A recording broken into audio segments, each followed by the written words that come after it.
UCB Televisión presenta Derechos Humanos sin Fronteras, un programa independiente, distinto y necesario para hablar sobre derechos humanos.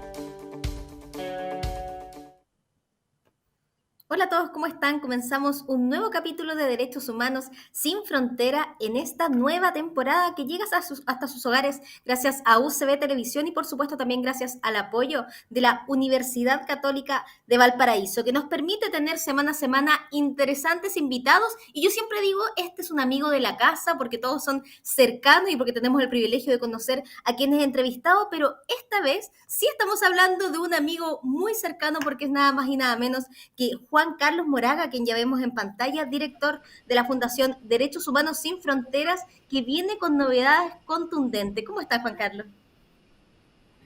Bien, Ignacia, muchas gracias por la invitación al programa.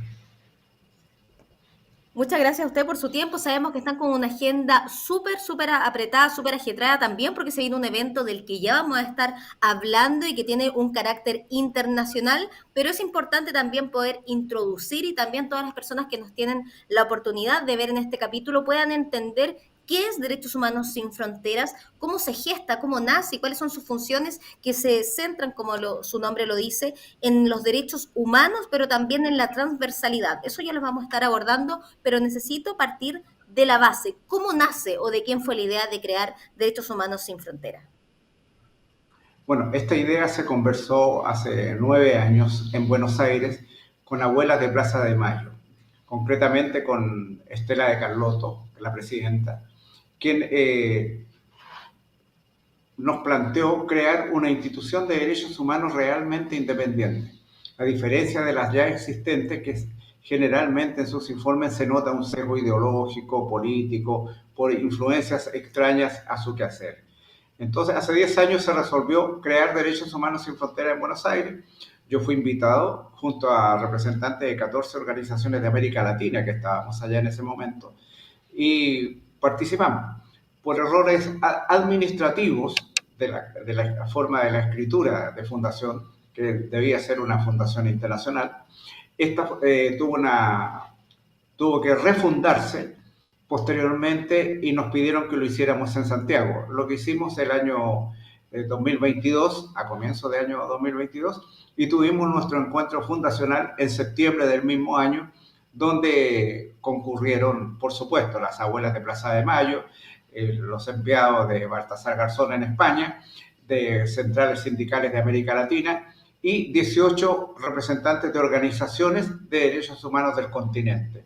Con ellos formamos Derechos Humanos Sin Fronteras, con domicilio ahora en Chile y también con su carácter y su objeto definido como una fundación internacional que iba a trabajar con quienes concurrieron a esa reunión, que eran representantes de organizaciones existentes en 3 continentes. Desde ahí estamos funcionando. Ese fue el primer encuentro fundacional en septiembre del 2022 y ahora nos estamos preparando para el segundo encuentro internacional de defensoras y defensores de los derechos humanos que esperamos realizar en Santiago pronto.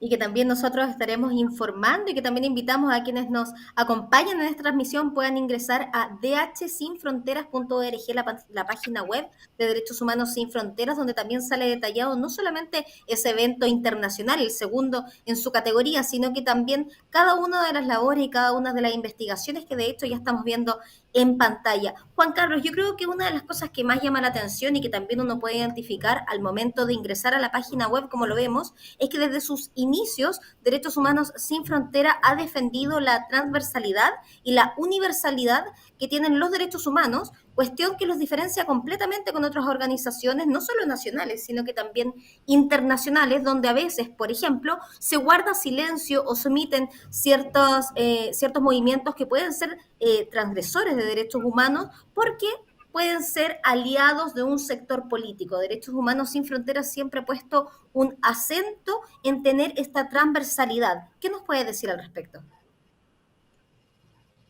Precisamente esa es la razón fundamental de la creación de esta fundación. Defender la universalidad y transversalidad de los derechos humanos. Tal como usted dice, es extraño, por ejemplo, se nos recordaba, y lo conversábamos en Buenos Aires con el premio Nobel Adolfo Pérez Esquivel, de que en tiempos del nazismo en Alemania, ellos el año 37 crearon una organización de derechos humanos en Londres, que dependía del gobierno nazi de Hitler. Y ellos cuando habían denuncias por atropellos, después por la cosa de los judíos, el drama que se vivió con el Holocausto, ellos tenían una organización en Londres que desmentía, que era amiga de ellos.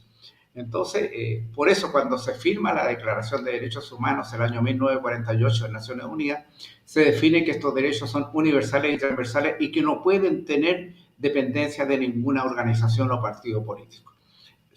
En este continente todos vemos también que se condenan los derechos humanos cuando se violan por regímenes militares, gobiernos de derecha, que está bien que se denuncien, pero por ejemplo se guarda silencio cuando estos son violados en Nicaragua, en Venezuela o en Cuba. Entonces, porque hay una connotación ideológica, hay un compromiso de amistad con ellos y como son afines en las ideas políticas, guardan silencio frente a los atropellos. El caso de Venezuela es dramático porque vemos al Partido Comunista de Chile, por ejemplo, que denuncia y con razón las violaciones de los derechos humanos de sus militantes, pero guarda silencio mientras en Venezuela se reprime al propio Partido Comunista de ese país y ellos apoyan al gobernante Maduro en lugar de apoyar a sus camaradas. ¿Por qué? Porque hay un compromiso y una alianza política que no se compadece con la realidad y la Carta Fundacional de los Derechos Humanos y el mandato de Naciones Unidas firmado en 1948. Nosotros defendemos esta transversalidad, se refleja en nuestra página web y también en quienes dan forma a Derechos Humanos Sin Fronteras el año 2022 y que esperamos ratificar ahora en abril del 2024. Importante mencionar eso, Juan Carlos, porque hay sectores políticos que han solido históricamente atribuirse ciertos derechos que son universales, como lo son, por ejemplo, los derechos humanos, haciéndole un flaco favor a este concepto, considerando que los derechos humanos son de todos, independientes de algún carácter o sector político. ¿Cuál ha sido el trabajo de Derechos Humanos Sin Fronteras con los líderes nacionales? ¿Han tenido algún tipo de encuentro con personas independientes de los sectores políticos, sino que por autoridades que estén enfocados justamente en defender los derechos humanos? A nosotros nos ha costado mucho tiempo explicar y convencer de esto porque siempre cuando se habla de derechos humanos esto se asocia a un sector político, a la izquierda, que efectivamente ha sido víctima de violaciones, pero esto existe como una propiedad del tema de los derechos humanos, lo que no es correcto. Y tal como usted dice, esto le hace daño a la causa de los derechos humanos porque en Chile y en América Latina en general, la defensa de los derechos humanos se asocia a la izquierda. Y nosotros pensamos que los derechos humanos son de todas las personas, sean estas de izquierda, pero también pueden ser de derecha, bajo regímenes dictatoriales de izquierda, o también pueden ser en otros lugares donde el régimen es autoritario. No importa, a nosotros no nos importa el color político, estamos con las víctimas, sean estas del color que sean, y eso es lo que nos distingue de otras organizaciones de derechos humanos. Nos cuesta mantener este criterio, nos cuesta defender estos principios, porque esto también significa restarnos de proyectos donde somos boicoteados, y siempre, pero nosotros vamos a mantener nuestra independencia para opinar. Vamos a seguir opinando en ese camino, y por eso, y con esa autoridad, entregamos un informe hace un año, en enero del 2023, en las oficinas del Alto Comisionado de Naciones Unidas sobre la situación en Haití, donde denunciábamos exactamente lo que está ocurriendo ahora, un año después. Y hay personas de Ginebra que nos han llamado para decirnos, eso está en el informe que ustedes entregaron. Nosotros dijimos el tema de las bandas, el tema de los grupos armados. Entonces hoy día Haití es una situación incontrolable, donde nosotros presenciamos, cuando como Delegación de Derechos Humanos Sin Fronteras, vimos a niños de 12, 14 años con un fusil en la espalda cuidando los negocios y la policía no podía intervenir. Lo dijimos ese en el informe y hoy día se ve que el mismo Palacio de Gobierno en Haití está cercado por las bandas armadas, por los grupos paramilitares y son situaciones muy, muy difíciles que lamentamos mucho haber tenido razón en esto. Pero cuando entregamos este informe no nos dejamos influir por presiones que recibimos para que no lo presentáramos, porque país es un Haití es un país hoy día muy pobre, pero es un país que tiene en sus montañas, tiene oro, tiene minerales y hay muchas compañías multinacionales mineras que tienen los ojos puestos en Haití y nosotros denunciamos esta situación. Felizmente el gobierno de Suiza, a través de su embajadora de Naciones Unidas, mencionó que Derechos Humanos Sin Fronteras había hecho esta denuncia y que ellos la compartían, lo que significa realmente un honor para nosotros estar apoyados por ese país precisamente.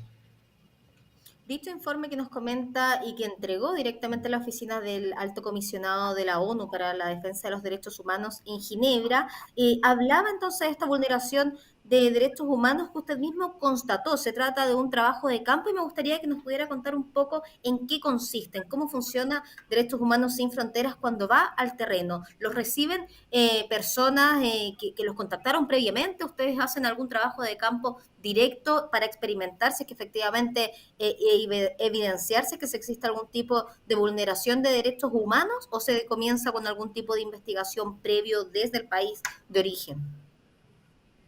No, en Haití, concretamente, nosotros nos reunimos con la Coordinadora Nacional de Derechos Humanos, que es una institución religiosa que depende de la Iglesia, que nos invitó. Hemos estado también en el trabajo de campo, como usted dice, en Venezuela, invitados también por Funda Latín, la Fundación Latinoamericana de Solidaridad, que la preside una religiosa, una monja. Con ellos hemos trabajado y hemos elaborado los informes. En Haití nos reunimos con 3 tipos de organizaciones y era muy extraño porque salíamos a la calle y andábamos con guardias armados, con guardaespaldas armados que nos custodiaban, que era una situación muy extraña porque no estamos acostumbrados a eso. Pero vimos en terreno lo que estaba ocurriendo. También hemos estado en el Sahara, tal como dice usted, en el Sahara, donde hablamos con víctimas de violaciones de los derechos humanos, que eran víctimas del Frente Polisario, que estuvieron años encarcelados, sufrieron prisión política, sufrieron tortura y están en el territorio de Argelia en unos campamentos controlados militarmente por un grupo paramilitar. Entonces, hemos denunciado esta situación. Yo personalmente concurrí a organismos internacionales para denunciarla, pero tal como usted dice, el trabajo de campo en terreno lo hemos hecho. En Haití fuimos con el doctor André Greenblatt, que es un académico que sirvió también de traductor, el abogado Cristian Guzmán, que elaboró la parte gruesa del informe que entregamos en Naciones Unidas. Con estos equipos hemos estado trabajando y seguimos. Hemos estado también en Chile, en la zona mapuche. Y tal como le digo, esto lo hemos denunciado en organismos internacionales, como ocurrió, por ejemplo, yo he ido a la 4ª Comisión de Naciones Unidas para denunciar este tipo de situaciones. Concretamente ahí concurrí por el tema del Sahara para denunciar los crímenes y las violaciones del Frente Polisario. ¿Por qué? Porque yo he escuchado mujeres, niñas de 14 años que denuncian, poniendo la cara ahora porque viven en España, de que fueron violadas por los dirigentes máximos de ese grupo. Entonces, estas situaciones las hacemos en terreno, las hacemos en serio. Y por eso también hemos estado ganando espacio y hoy día felizmente nos preparamos para este segundo encuentro donde aumentaremos nuestros amigos, aumentaremos nuestra cobertura y seguiremos incansablemente trabajando en lo que nos hemos propuesto. Defender los derechos humanos donde quiera estos sean violados. No importando si el gobierno es de izquierda o derecha, militar o civil, el que sea, lo vamos a denunciar y lo vamos a denunciar. Eso es un mensaje importante de reiterar, Juan Carlos, porque es el espíritu de Derechos Humanos Sin Frontera y también me imagino que el espíritu de los derechos humanos en general, más allá de un sector u otro o algún tipo de conveniencia que puede tener atribuirse este tipo de derechos, es importante reiterar que son transversales, que son para todos quienes los requieran y que no se pueden transgredir bajo ningún tipo de circunstancias. Ahora, cuando usted me habla de este trabajo de campo en distintas partes del mundo, el Sahara, los viajes a Ginebra, Estados Unidos, Ecuador, Perú, sabemos que estuvo en el Amazonas, aparte de lo que nos comentaba de Haití, ¿cómo se sustentan estos gastos? ¿Cómo es que se cubren todos los gastos incorporados a la defensa de los derechos humanos por parte de la organización? Generalmente son organizaciones locales las que nos invitan y nos ayudan con los pasajes. También hay algunos países que nos aportan, a los cuales no les pedimos plata, pero sí les pedimos algunas cosas concretas.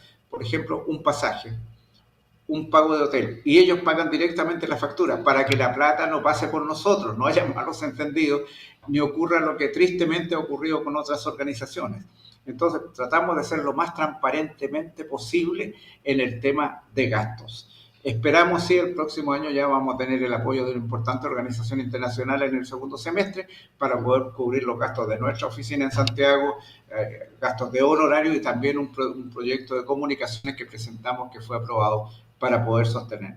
Este mismo programa de Derechos Humanos Sin Fronteras, que gracias a la Universidad Católica de Valparaíso, las personas que trabajan o colaboran con nosotros, que solamente los podemos ayudar para algunos gastos de ellos, pero no es gente que se esté enriqueciendo con esto. Estamos haciendo algo correcto, algo que consideramos justo y vamos a seguir en este camino, haciendo transparente cada uno de nuestros gastos. Por ejemplo, el segundo encuentro que se está preparando. ¿Qué le pedimos a quienes nos apoyan? Paguen directamente la factura del hotel. El tema de los pasajes, cómprenlo directamente ustedes. No nos pasen la plata a nosotros. Ayúdennos con eso, que eso nos sirve. Y felizmente nos está yendo bien y gracias a que lo hemos hecho así, tenemos el apoyo para este evento que va a ser el doble más grande que el del año 2022.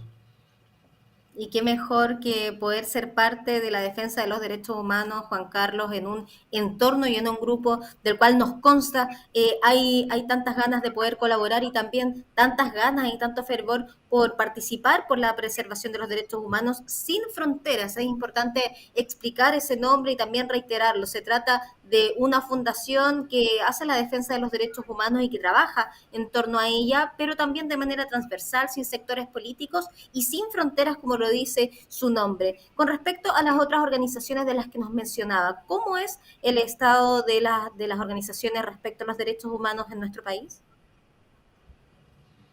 Mire, la clave de todo esto, vuelvo a insistir en lo que nos diferencia. Desgraciadamente, en este país las organizaciones de derechos humanos han tenido un sesgo político, legítimo en gran parte, pero han terminado perjudicando la causa de los derechos humanos porque se asocia la defensa de los derechos humanos a cuestiones de carácter político o ideológico. Los partidos políticos tienen una ideología y por lo tanto van a ser leales con quienes compartan esa ideología en otros lugares del mundo y van a guardar silencio cuando en esas partes del mundo se violen los derechos humanos. Creemos que eso le hace daño a la causa de los derechos humanos. Nosotros, por el contrario, no tenemos complejo en hablar con personas de edad. Por ejemplo, muchos se asombraron de que nuestra fundación se hiciera parte en el caso de la muerte del general Lutz, porque era un militar que no era militante de ningún partido, pero su familia habló con nosotros. Y hoy día nos hicimos parte de la causa criminal en el tribunal y nos representa el abogado Eduardo Sala y a Rodrigo Lledó, que está en España, que presentó la denuncia. Con ellos estamos trabajando. Hay muchos militares que sufrieron, pero se los ha marginado de las organizaciones de derechos humanos porque ellos no tienen compromiso político con la izquierda. A nosotros, ¿qué nos interesa? Que sean víctimas. No nos interesa si son de izquierda o derecha. Y vamos a estar siempre con las víctimas. Importante reiterar, Juan Carlos, y se lo agradecemos también. Respecto al estado de las organizaciones que trabajan en torno a los derechos humanos, ¿cómo analiza usted el escenario internacional? O como incluso dijo en una entrevista, las multinacionales de los derechos humanos. Claro, efectivamente, al diario El Sur, que creo que fue en una entrevista que me refiero así, y es porque yo he estado, por ejemplo, en Human Rights Watch en Nueva York, que tienen un piso completo en el Empire State Building. O sea, como le dije a un amigo, es más fácil entrar al Pentágono que a la oficina de Human Rights Watch. Son instituciones que cuando hacen campaña de finanzas en una semana reúnen 5 o 7 millones de dólares. O sea, tienen más de 400 funcionarios a través del mundo. O sea, cuando digo que son multinacionales de los derechos humanos con empleados que trabajan para ellos, que entregan informes, indudablemente esos informes están influidos por quienes ponen los 5, 10 o 20 millones de dólares para que funcionen. Entonces, eso los hace depender. Algunos dependen de la ideología política, otros dependen del apoyo monetario. Y eso también le hace daño a la causa de los derechos humanos. ¿Cómo la veo yo? Yo creo que ellos debieran revisar el mandato de Naciones Unidas de 1948, donde dice que los derechos humanos son universales y transversales. Hay informes, por ejemplo, de Amnesty sobre el Sahara y Marruecos, concretamente. Un informe donde hacen denuncias sin ir a Marruecos. Sin constatar, por ejemplo, que en Marruecos se dio una solución al tema de los derechos humanos con la violación que ocurrieron en el pasado. Entonces, donde se conversó con las víctimas, se llegaron a acuerdos de reparación y por televisión, en un programa que se transmitía a todo el país, se enumeraron las violaciones a los derechos humanos. Y eso lo encabezó. ¿Quién pidió eso? El rey de Marruecos, Mohamed VI, que es increíble, es un monarca, pero él se reunió con las víctimas. Resolvieron esto con una comisión de equidad y reconciliación donde enfrentaron su drama anterior y repararon. Eso ocurre allá. En Chile, quienes hemos sido víctimas de derechos humanos, los de la Comisión Vale, que muchos se dice que reciben plata, que reciben dinero y todo lo demás, la pensión es medio sueldo mínimo. O sea, 220.000 pesos mensuales. Esa es la pensión. En Marruecos son 2 sueldos mínimos. Por poner un ejemplo. Entonces, y hay gente que critican a Marruecos, pero son los mismos que justifican las violaciones del Polisario en el Sahara. Entonces, aquí no hay comparación. Son amigos de Maduro, que lo viola en Venezuela. Como dijo un amigo, son todos payasos del mismo circo.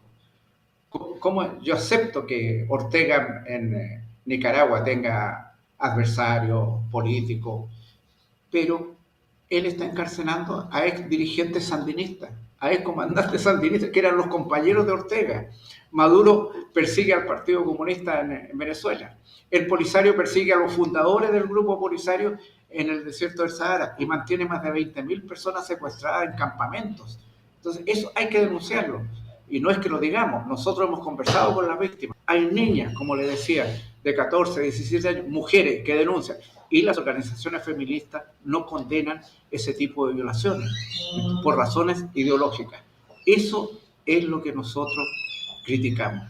Nosotros queremos cambiar un poco los paradigmas y felizmente en América Latina, hoy día, por ejemplo, nos han pedido participar como miembro de hecho la Confederación General de Trabajadores del Ecuador. Anteayer se comunicaron la CGTP, la Central de Trabajadores del Perú. Entonces, tenemos con la CGT de Argentina, donde conversamos estos temas tal cual están. Ahora, sin ir más lejos, usted nos comentaba cómo fue a la Cuarta Comisión de Naciones Unidas y concurrió para denunciar la violación de los derechos humanos en el Sahara. Sin embargo, por ejemplo, tenemos referentes nacionales que defienden a quien ustedes critican en la ONU, como lo es, por ejemplo, el alcalde Jadwe. ¿Hay presiones internas? ¿Hay algún tipo de contacto con estos líderes nacionales que de cierta forma están trabajando en contra de este trabajo que ustedes realizan y que hacen para preservar los derechos humanos? Mire, yo creo que aquí la doble faz en el tema de los derechos humanos es categórica. Tal como usted dice, precisamente el alcalde Jadwe justifica por razones ideológicas al Frente Polisario. Yo estuve en Venezuela, visité la cárcel de Ramo Verde, conversé con presos de izquierda bajo el régimen de Maduro. Una semana antes había estado el alcalde Jadwe en Caracas, pero él se reunió con Maduro. Él felicitó a Maduro por el tema de los derechos humanos en Venezuela y él no se reunió con sus camaradas del Partido Comunista de Venezuela que estaban siendo perseguidos por Maduro. Entonces, eso no lo entendemos. Además, cuando se dice, no, y nosotros defendemos los derechos de las mujeres, también, ¿por qué no escuchan a las mujeres del Sahara que han sido violentadas, que han sido reprimidas? Hay dirigentes que han estado 10 años desaparecidos, 10 años que las mujeres buscan a sus maridos, a sus parejas, y no tienen respuesta. Le dirigen cartas al gobierno de Argelia, porque ahí están asentados los campamentos, sin respuesta. Pero esas mujeres han conversado con nosotros. Tenemos las grabaciones, tenemos los testimonios, y por eso fuimos a Naciones Unidas, y vamos a ir donde sea necesario para estar junto a ellos, junto a las víctimas. Esa es nuestra pega, y la estamos haciendo. Y también con mucho orgullo estamos exponiéndolas en televisión abierta, el primer programa dedicado a los derechos humanos que se realiza en el país, y es por eso que semana a semana tenemos interesantes invitados para poder ir exponiendo estas temáticas y poder servir también como vitrina, que es una gran forma de colaborar y, por qué no decirlo, también de manera transparente, invitando a quienes quieran participar de las actividades y también estando al tanto de las publicaciones que realizamos en nuestra página web dhsinfronteras.org. Juan Carlos, casi se nos va el tiempo, pero no puedo dejar de consultarlo. Usted fue el funcionario de confianza más joven durante el gobierno del presidente Allende, pero después ha sido muy criticado justamente por dicho sector político. En algún momento se dijo que era agente de los cubanos y otro que era el aliado del pinochetismo. Hay algunos que incluso cuestionan su rol. ¿Qué le podría decir al respecto? No, mire, yo creo que los antecedentes históricos son claros. Hay gente que me ha criticado mucho, pero a diferencia de ellos, yo estoy en el listado de varios de quienes sufrieron prisión política y tortura. Ellos no están. Yo nunca he defendido ninguna forma de dictadura, las he criticado. Y si efectivamente fui muy joven funcionario de confianza del presidente Allende, en su momento, eso tampoco lo pueden decir quienes nos critican. Y nos critican por el tema de Sahara, de Marruecos. Sabemos quiénes son. Entonces, con sorpresa, yo, por ejemplo, fui detenido el año 82. Me detuvieron la CNI en la puerta de un local sindical. Nadie sabía, solamente la directiva de ese sindicato.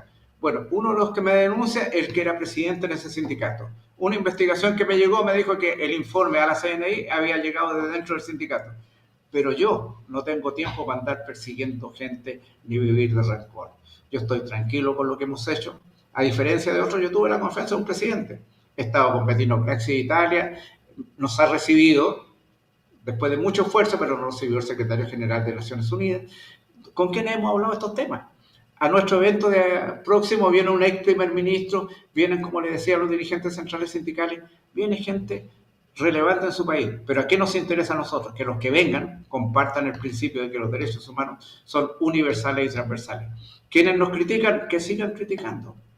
Es tema de ellos. Nosotros hacemos lo que estimamos correcto y vamos a seguir haciéndolo. Tenemos amigos en casi todos los países de América Latina.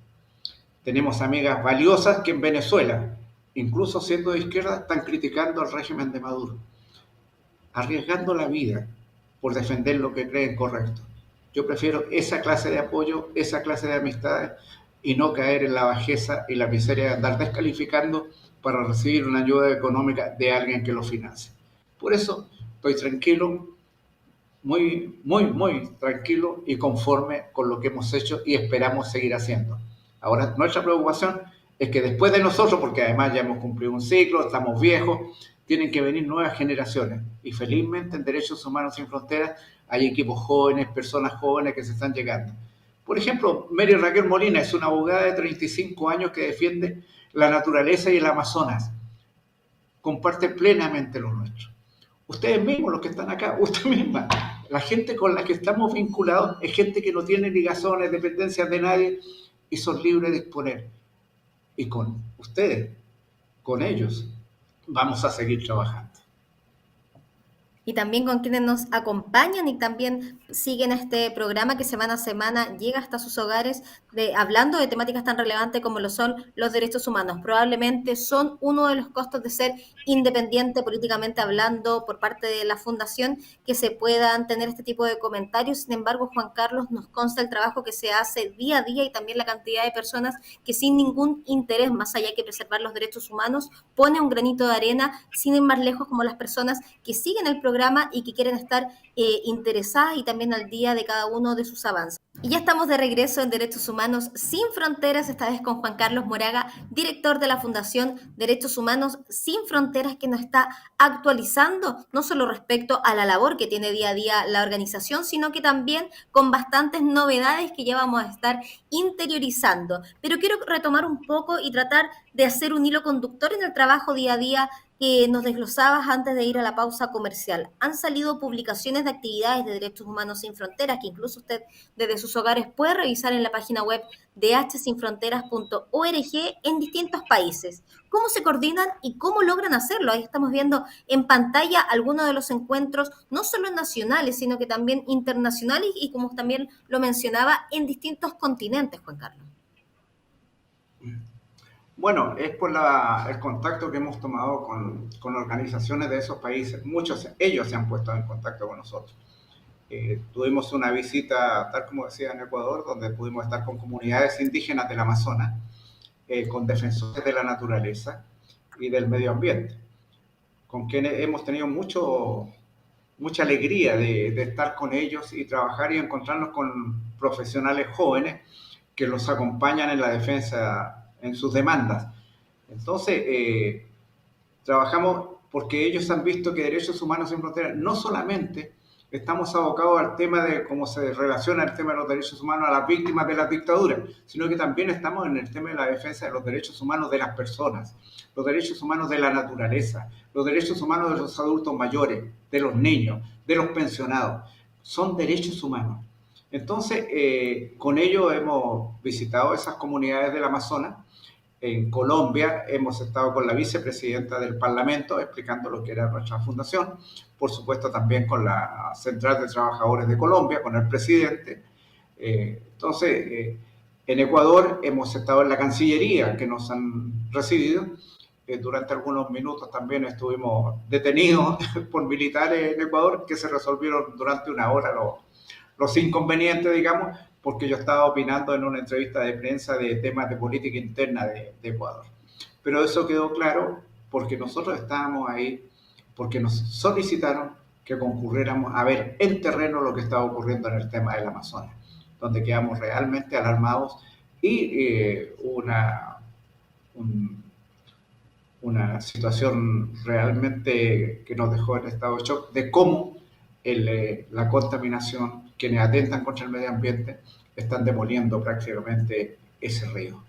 Entonces, hay un artículo en el sitio web de nuestra fundación, firmado por la abogada, como decía yo antes, Mary Raquel Molina, sobre los temas de la naturaleza y los efectos destructivos en el Amazonas y lo que afecta a eso, a los derechos humanos de las comunidades indígenas que viven en esa zona. Entonces, además de eso, tal como usted dice en otros lados, en el norte de África, en España tenemos contacto con organizaciones. Estuvimos, como decía antes, en el Sahara. Hemos conversado con las víctimas. En Argentina, por supuesto, tenemos una relación estrecha con nuestras madres y abuelas de Plaza de Mayo. Pero con todos ellos compartimos la idea de la universalidad y transversalidad de los derechos humanos. En este evento el segundo encuentro internacional que va a ser en el mes de abril, 18, 19 y 20 de abril, en Santiago, lo vamos a inaugurar en la Biblioteca Nacional, en la sala Ercilla de la biblioteca, el día 18. Es un encuentro donde esperamos encontrarnos con nuestros amigos del continente, a escucharlos francamente, arreglar nuestras diferencias, conversar las diferencias en un marco y en un contexto de respeto por todas las opiniones. Estamos trabajando, sí, hoy día tenemos 18 organizaciones afiliadas a Derechos Humanos Sin Fronteras, estamos con presencia en 3 continentes, estamos en América Latina, en América Central, en Europa y el norte de África. Estamos en contacto con gente también un país raro, de Kuwait, que nos escribieron que quieren conversar con nosotros. Entonces, bueno, concurriremos a hablar con Kuwait. Hemos estado con Palestina, con la embajadora de Palestina en Santiago, hemos tenido conversaciones importantes para ver las formas de colaboración.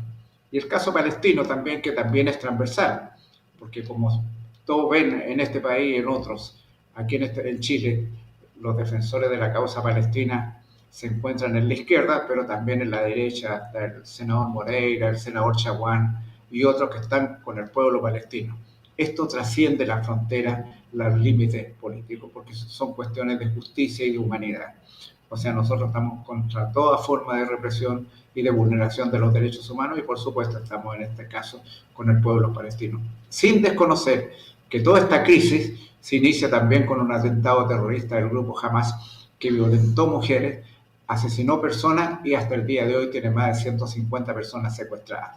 O sea, esa es una realidad y también la denunciamos. Juan Carlos, qué importante también es mencionar, a pesar de que nos encontramos en un canal nacional, es que también las personas pueden revisar nuestro contenido de manera online. Llegue a donde llegue, está la posibilidad de que una víctima pueda contactar a contactar a la organización para poder pedir algún tipo de ayuda o orientación en términos de derechos humanos. Claro, por supuesto, hay un correo que es contacto@dhsinfronteras.org. A contacto, ahí está. Y sin ir más lejos, Cualquier no se cosa. trata de un trabajo solo internacional y ya estamos viendo en pantalla entonces este contacto para quienes necesiten algún tipo de colaboración o, por qué no decirlo, algún tipo de apoyo también para este trabajo tan arduo donde hay tantas personas trabajando y de manera absolutamente desinteresada, más allá de poder preservar los derechos humanos. Pero sin ir más lejos, también tenemos casos en nuestro país sin necesidad de cruzar tantas fronteras y ustedes han estado trabajando día a día en ellas. Ustedes han visitado a los presos políticos mapuche en varias cárceles del sur. ¿Qué piensan de su causa y qué los motiva para estar junto a ellos? Digo presos políticos mapuche porque es la forma en la que ellos se apodan, pero lo cierto es que son bastantes personas que integran la comunidad mapuche y que en estos momentos se encuentran privados de libertad y que acusan vulnerabilidad de derechos o incluso este tipo de encarcelaciones que ellos argumentan como política. ¿Cómo la han podido contratar ustedes? Mire, nosotros primero diferenciamos las demandas políticas del pueblo mapuche, que pueden ser legítimas o no, no es tema nuestro. A nosotros nos preocupa el tema de los derechos humanos. Yo personalmente he visitado la cárcel de Angol en varias ocasiones, la cárcel de Temuco, y donde he conversado con ellos y logramos en un plano de respeto de hacernos escuchar. Nos preocupa que en la Araucanía, por ejemplo, hayan detenido y después de 2 años todavía no se formalicen acusaciones en un juicio en contra de personas que están detenidas. 2, nos violentó el hecho cuando se denunció hace 1 año y medio de que en la cárcel de Angol tenían privilegio, hasta una piscina los mapuches presos y una serie de cosas que poco menos que había y un secuestro de funcionarios de gendarmería. Cuando los hechos demostraron y se comprobó judicialmente que había un error en la publicación, en lo que se dijo. ¿Por qué? Porque los gendarmes que quedaron en una zona, quedaron automáticamente en esa zona porque la dirección de gendarmería del penal cerró eléctricamente los candados, o sea, los portones. Entonces quedaron a un lado y fueron los mismos mapuches quienes los hicieron regresar. 2, la famosa piscina era una piscina que en el verano llevaron los familiares de los mapuches, que eran de esas plásticas que venden en los supermercados, para que los niños durante el calor estuvieran en esa piscina que la llenaban con una manguera de agua. No era una piscina, no era un penal de 5 estrellas. Entonces, pero sí nos preocupa, por ejemplo, que a ellos no se les respete su derecho a los ritos que tienen, a sus tradiciones, sus cuestiones de carácter religioso, que por la situación interna de los gendarmes no les permiten, no le abren las celdas ante los horarios para que, por ejemplo, antes que salga el sol, ellos realicen sus oraciones. Son cuestiones de humanidad, son cuestiones mínimas. Yo estuve en la cárcel de Angol 1 semana antes de que ocurrieran los incidentes y estuve 10 días después de que ocurrieron, conversando con ellos. O sea, ¿qué es lo que se pide? La causa del pueblo mapuche es del pueblo mapuche. Pero lo que ocurre es que es un pueblo que también tiene muchas caras. Efectivamente hay distintos grupos. Hay un grupo que es la CAM, que usa la violencia, y la dice y la predica. Es su tema. Pero el 90% del pueblo mapuche es un pueblo pacífico. Le digo más, gran parte de ellos participan en iglesias evangélicas. Ellos tienen otra forma de vida distinta a la nuestra. Y yo comparo las soluciones con las que han ocurrido en otros países, como en Islandia o en el mismo Marruecos, que para el pueblo saharaui se le hizo una propuesta de autonomía regional, donde el grupo saharaui en su zona tendría autonomía política, administrativa y económica, e incluso nombrar su gente al Parlamento. Aquí yo conversando con los loncos del sur me decían, nosotros con la mitad de eso quedamos felices, pero aquí no se dan las condiciones políticas. Aquí, por ejemplo, la represión contra el pueblo mapuche ni siquiera la dirige la gente derecha. Están a cargo del subsecretario de Justicia. El subsecretario de Justicia que controla los penales donde se repriman los mapuches, ¿de qué color político es? Es militante y dirigente del Partido Comunista de Chile. sin más comentarios. O sea, no tiene presentación. Salir a los desfiles acá con la bandera mapuche y tener ese problema en el sur.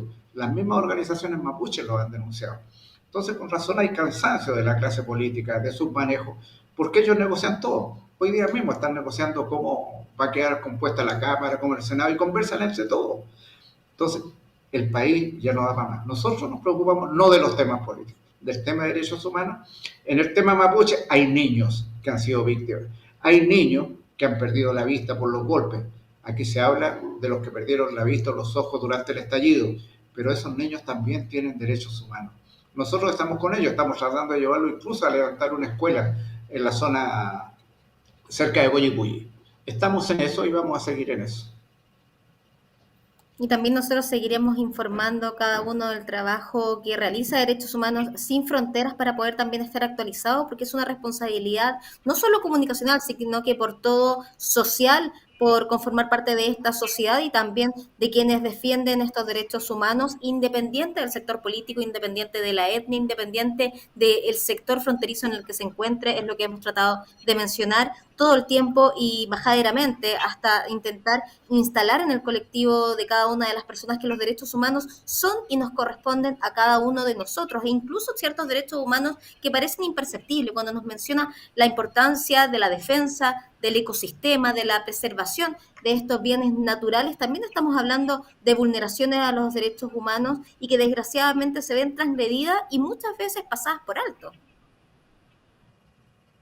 No, por supuesto. El tema de la universalidad de estos derechos es algo que se ha dejado de lado por razones ajenas al mandato de Naciones Unidas sobre esto. Hoy día estamos viendo la situación que ocurre en Gaza, que es terrible. Y tal como decía antes, hemos estado con la embajadora de Palestina, que esperamos tenerla pronto también en ese programa. Y hemos participado en actividades durante el fin de semana pasado, con el tema también los derechos humanos de las mujeres. Entonces, estuvimos en una actividad en Rancagua, donde con 50 mujeres dirigentes sociales, para recordar el Día de la Mujer también, en la cual hemos sido parte nosotros también para poner el acento ahí de que ellas se unan en torno a la defensa de sus derechos y de los derechos humanos. Nosotros creemos que lo importante hoy día es defender el carácter de estos derechos, mantener la independencia y la autonomía para tener, cuando entreguemos opiniones, las entreguemos en serio, sin estar dando respuesta a un partido político, a un empresario o a una multinacional. Somos independientes en esto y vamos a seguir en este camino. Felizmente los amigos crecen. Lo conversaba con Edgar Sarango, que es presidente de la Confederación de Trabajadores del Ecuador, que él también fue militante de izquierda, ya no, pero hoy día ellos dicen, yo sigo siendo de izquierda, pero hoy día yo respeto la democracia, yo respeto los derechos humanos, porque hemos sido víctimas de eso. Eso para nosotros es importante. Y vamos a seguir trabajando, como decía, en este camino. Y los amigos crecen tanto, tal como usted nos menciona, Juan Carlos, que se hace necesario este segundo encuentro internacional de defensoras y defensores de los derechos humanos. ¿Nos puede contar un poco al respecto de esto que se va a realizar en la tercera semana de abril? ¿Cuándo es el evento precisamente? ¿Cuántas personas vienen? ¿Cómo va a estar enfocado? ¿Y quiénes pueden participar? El evento está convocado se inaugura el 18 de abril en la biblioteca, en la sala Ercilla de la Biblioteca Nacional. El día 19 y 20 van a ser el debate, digamos. En este momento, 19 y 20, con los delegados que llegan, concretamente van a llegar de México, de Ecuador, de Perú, de Venezuela, del Sahara, de España, de Argentina y de Costa Rica, que son los que están confirmados hasta este momento.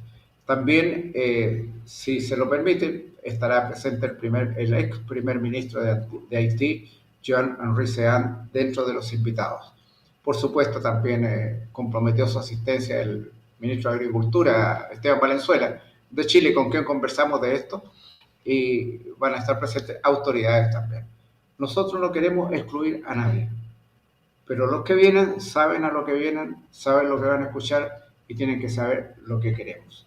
Entonces, viene un observador de Human Rights Watch, hay observador de la Fundación Friedrich Ebert de Alemania, y ya se nos anunció que también va a haber un representante de la Fundación Martin Luther King de Estados Unidos, que nos va a entregar una distinción, digamos, por nuestro trabajo independiente. Entonces, en eso estamos y esperamos que sea un evento donde vamos a restringir la participación de los debates. Van a ser 50 personas, de las cuales son 25 del exterior y 25 de Chile. De Chile asisten representantes de organizaciones de derechos humanos, de organizaciones feministas, de organizaciones sociales de la cultura, que están vinculadas al tema de los derechos humanos y comparten con nosotros esto. Hay académicos que están a cargo de la organización y los profesionales que están armando el programa que en este momento se está preparando y redactando. Nos interesa mucho la gente que viene.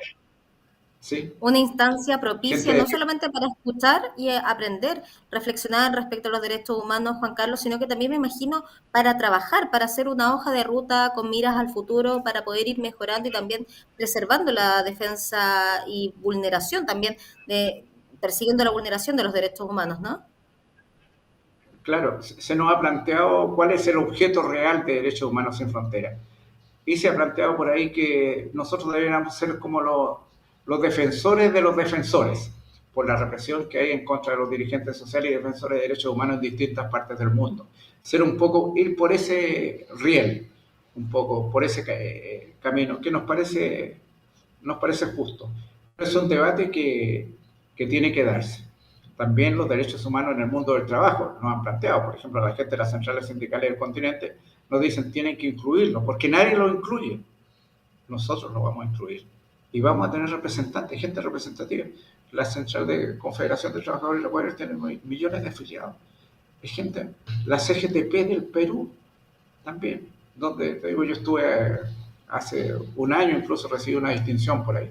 Pero, te digo, realmente el objeto de esto, tal como usted dice, es hacer aprobar una hoja de ruta, una carta de cómo vamos a hacer el trabajo de aquí en adelante y con quiénes. Eso lo vamos a definir. Y el último día también vamos a nombrar un directorio de la fundación, donde esperamos que las nuevas generaciones estén debidamente representadas las mujeres y sobre todo quienes asumen el carácter de derechos humanos sin fronteras, universales y transversales. Esta será una actividad parecida a lo que vivimos con el tercer Foro Mundial de los Derechos Humanos que se realizó en Buenos Aires, Argentina, el año pasado, Juan Carlos. Sí, es un poco la idea, aunque esto es mucho más modesto porque vamos a ser 50 personas debatiendo. Pero la idea es esa, debatir los temas y en el programa. Vamos a tener un espacio para el tema de los derechos humanos de la naturaleza, un espacio para el tema de los derechos humanos en el mundo del trabajo, un espacio para el tema de los pueblos originarios. O sea, cada cosa en su lugar. También tenemos, como en el 2022 estuvo con nosotros las hijas del general Prats, que fue asesinado en Buenos Aires. Hoy día somos parte en una causa con las hijas del general Lutz. Andamos con las hijas de todo, pero son quienes tratan de defender y limpiar el nombre de su padre, de hacer justicia. Y nosotros, como decía antes, estamos con las víctimas y siempre vamos a estar con las víctimas. Con las víctimas, como usted lo mencionaba, sean las hijas, sean las abuelas de tantos testimonios que nosotros contaremos cuando una víctima requiera entonces de derechos humanos sin fronteras. En los minutos que nos quedan, ¿cuál es su evaluación del trabajo de derechos humanos sin fronteras y cuáles son las perspectivas futuras para la Fundación? Sí, cuando fundamos Derechos Humanos Sin Fronteras, pensábamos que para estar en 3 continentes, tener representación en 14 países, amigos que hablan por nosotros decíamos esto va a ser entre 3 y 5 años. Bueno, se ha hecho en un año. En un año ya estamos en esos lugares. En un año podemos decir, hay un programa de televisión, el primero en la televisión chilena, que habla de los derechos humanos, dedicado exclusivamente a esto, en un año. tenemos que agradecer a la Universidad Católica de Valparaíso y a UCB Televisión que nos permite tener esto, pero también agradecer que esto nos ha permitido conocer gente tan distinta y en esta diversidad encontrarnos en torno a cosas comunes, en torno a valores, en torno al cariño, en torno a lo que desea la gente en bien de los demás. Entonces, las nuevas generaciones que hoy se integran a Derechos Humanos Sin Fronteras, que son las que están apareciendo de a poco, profesionales jóvenes que quieren venir, entonces nos alientan y nos dan la confianza de que cuando ya no estemos nosotros, ellas van a seguir adelante con este trabajo y eso nos justifica. Hoy, en este tiempo, estamos viviendo el mes de Ramadán, que se inició esto para el mundo musulmán. Y hay una frase que tienen ellos dentro del Islam que es muy cierta. Cuando dice, cuando uno ayuda a una persona, ayuda a la humanidad entera. Cuando uno salva una vida, salva la vida de la humanidad entera. Es una frase que la hacemos nuestra y queremos también compartirla con todas las personas. Y con esa frase, Juan Carlos, quiero agradecerle su tiempo y también reiterar el orgullo que nos da poder trabajar en la defensa y preservación de los derechos humanos que llega hasta sus hogares en el primer programa de televisión abierta dedicada a esta temática en nuestro país. Nos despedimos, Juan Carlos, le agradecemos su tiempo, pero regresamos la próxima semana acá en Derechos Humanos Sin Fronteras. UCB Televisión presentó Derechos Humanos Sin Fronteras. Un programa independiente, distinto y necesario para hablar sobre derechos humanos.